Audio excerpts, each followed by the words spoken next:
Yeah, well, I think the players have to take a lot of credit because they've responded. I think they knew what was wanted from the moment we walked in the footy club. From a coaching point of view.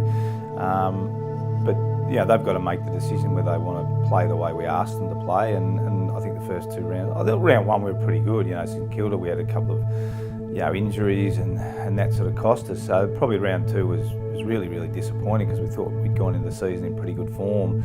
So round two, and I think from that even shocked the players, even though they'd probably been used to those sort of beltings. I think it shocked the players in round two. We got marginally better in round three against the Giants and then one in round four. So look, I think the players have been really good at wanting to learn and wanting to listen and starting to execute what we're asking them to do. Oh, look, it's hard to tell because coming in fresh from another football club and not knowing the player group, you knew it was going to take a fair while for me to understand them and them to understand me. So, and then without going back over past years, I mean, we know that in every statistical category we're sort of 18th by a long, long way. So the gap was pretty big. I think what we talked about early days was, getting the percentage a lot better than 50-something%. Everyone wants to know about winning and losing.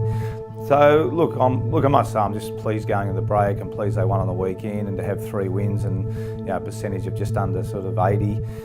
When you factor in we had a 93-point loss. So I don't know. I never really tend to think of where we're at. I know we've got a long way to go, so that I know where we want to end up. We're certainly a long way from there. Not necessarily. I think we know what we've got to do, and I think we've said publicly as well. We've concentrated on certain areas of our game plan, and eventually we'll add things in. As we move along this year and as we move into next pre-season and go into next year. So, look, I'm really pleased that they've embraced a lot of the stuff that we've spoken about. We have a break now. I think the main focus now is, we talked about competing early in the year. We know we've got a hard run. Every game's hard for us, but I think it's trying to get that winning mentality. And having beaten Richmond was really good the week before. We just couldn't get over the line against the Bulldogs. So, I think coming with the mindset you want to win rather than you want to compete.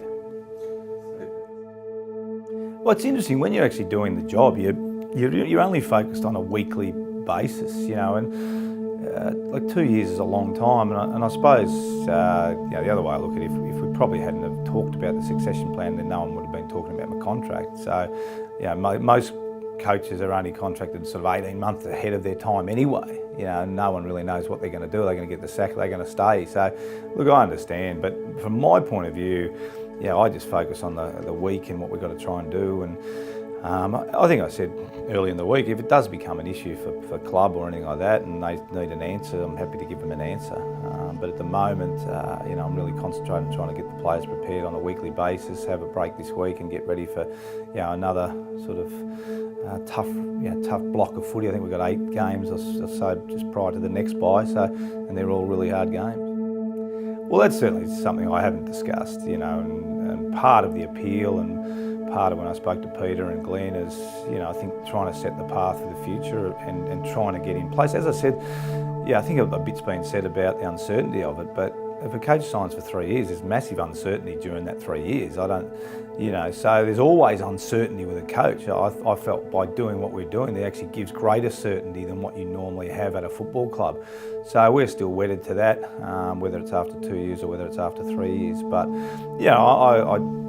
part of what I wanted to do was hopefully get a good group of coaches together and really set the path and then hand it over to someone that's really well qualified but also knows what we're trying to do and this path is consistent. And I'm really wedded to that because I've seen it work at Sydney. And I tend to disagree. Some people think, oh well, if a new coach, new ideas, and I tend to disagree with that. I think it's a great way they'll have some slightly different ideas, but it's a great way for the players to understand, this is where we're going, and we'll continue that under someone else. And look, in some shape or form, I'd like to stay involved in the footy club. I think I've really enjoyed the footy club. I've really enjoyed the players. There may be some other different role that we come up with, but in terms of the pure coaching and senior coaching, the 3 years will see me out.